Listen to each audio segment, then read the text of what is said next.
This is Kathy Beal of EmpowermentUnlimited.net with Astro Insight for the month of December 2025. As December starts, you may question whether the calendar has changed. Aren't choppy waters still churning, roiling, and washing over all of existence? True, but the air above them is lighter. And besides, they're not for long. They're building to one last tidal wave, dislodging even more to the ongoing stories and precipitating powerhouse responses to everything that has been surfacing in the past month or so. And then the waters die back, and we contemplate the current condition of the ground and what to do about it. But first, those waters. Consider them an undercurrent that will notify you when their time arises. Before then, look out for prospects of fulfilling deep desires with letting go of lesser ones, likely part of the bargain. From Venus sextiling Pluto, December 2nd. The noise level rises December 4th at the Gemini full moon. Minds and mouths are running every which way. Your higher self is whispering among the hubbub. Note which thought loops and conversation topics have run their course.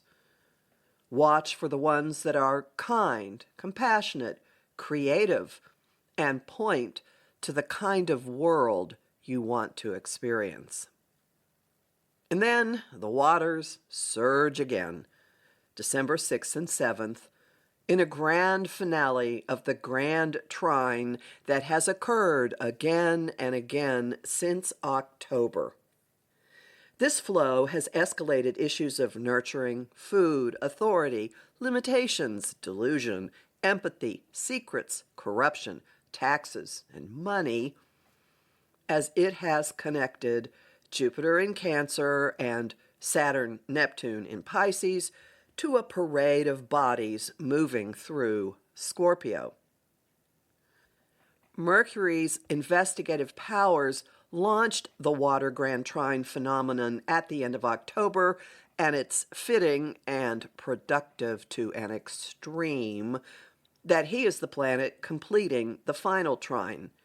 He's unleashing a flood of research, revelations, secrets, powerful message, and monumental exchanges involving the entirety of Grand Trine season.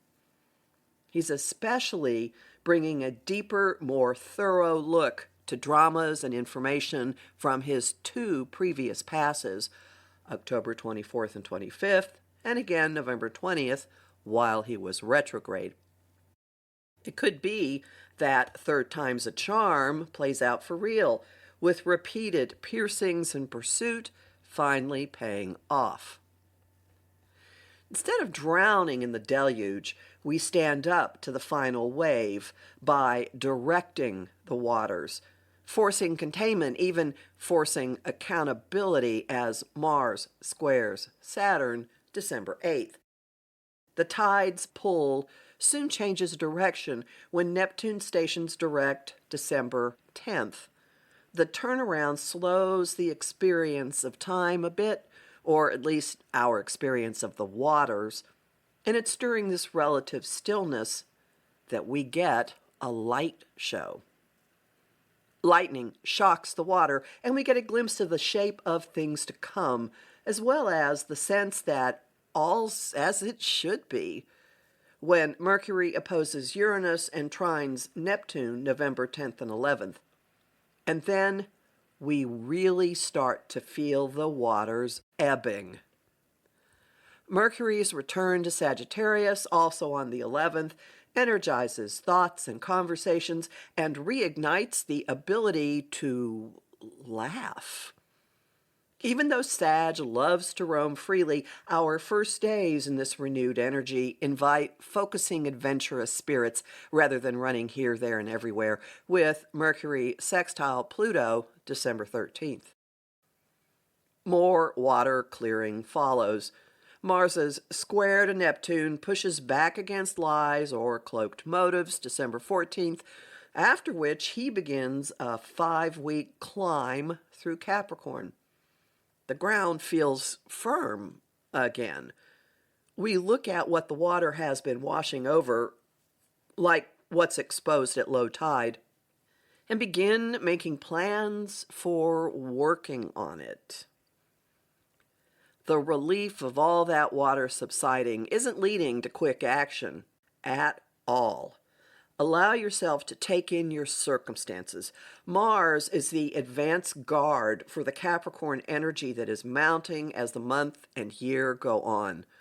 The planet of action is setting the tone with caution and preparation. He's in measure twice, cut once territory. But even before the measuring, there's planning and charting and projecting and spreadsheet making. And before that, fueling our vehicles, which may still feel waterlogged. A couple of events pump motivation to get going. The Sun's square to Saturn and then Neptune, December 16th and 20th, push against limitations and fantasy. These links sandwich the Sagittarius new moon, also on December 20th, which angles for shaking up ideology and life philosophies and letting a higher vision in. Then, focus shifts to matters down here on Earth. The Sun enters Capricorn December 21st, the longest night of the year in the northern hemisphere and the shortest in the southern. His recent contacts to Saturn and Neptune have softened our experience of mundane reality and reminded us that life is more than striving.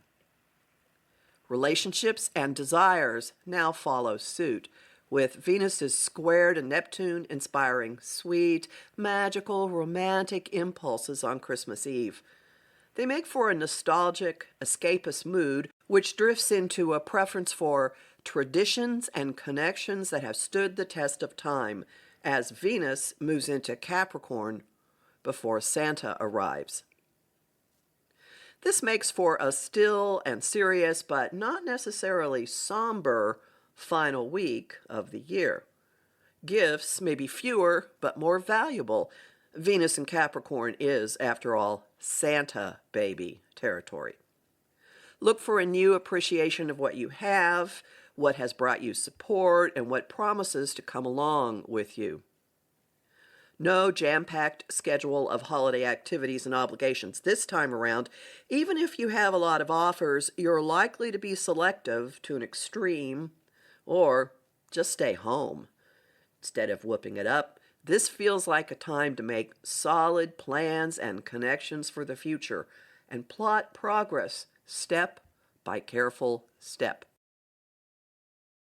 After a year this chaotic, it's a relief to have the time and space to look at the mundane details and goals of our existence. They may be weather-worn, beaten up, or showing storm damage, yet they still exist. And focusing on them is not boring, especially with the current sense that we really can build on them again. And it's fine to adjust plans. In fact, it's cosmically mandated. New information and perspectives rush in as the year fades, and they're demanding attention. The source is one final yod or finger of God, one of the defining aspects for September through November. Rolling out from December 27th to 31st, this one highlights thoughts, communication, and vehicles, with Mercury making adjustment aspects to Jupiter, expanding nurturing concerns, and Uranus, just plain disrupting, while pushing against Saturn, demanding structure and accountability, and Neptune, higher purpose, or just high. As you wrap up the year and make tracks for the next, think bigger. Incorporate flashes of insight, especially the ones that break your grip. Factor in notions of responsibility to your fellow mortals, plus the whispered guidance you sense in moments of quiet and stillness. They're easier to come by now than they have been all year. Use this stretch of time to regroup, to re-envision, and to walk into the very, very different year that's coming. I'm Kathy Beal, a professional astrologer with more than 35 years' experience. Visit my site, empowermentunlimited.net, to listen to my weekly podcasts, sign up for my weekly newsletter, and book a session with me. I have lots of bonus content at patreon.com/Kathy Beal, which will include an analysis of the solstice chart, which you can purchase as a standalone without joining the Patreon. And I'm really grateful to the people who support my work there. I host the show Celestial Compass on On Times Radio and TV on the first and third Monday of every month at 5 p.m. Eastern. I also host conversation on Facebook on the page Empowerment Unlimited and in the group The Astro Insight Lounge. I post on Blue Sky, Instagram, and Threads at KA Beal and on YouTube at the Professional Aquarian Channel.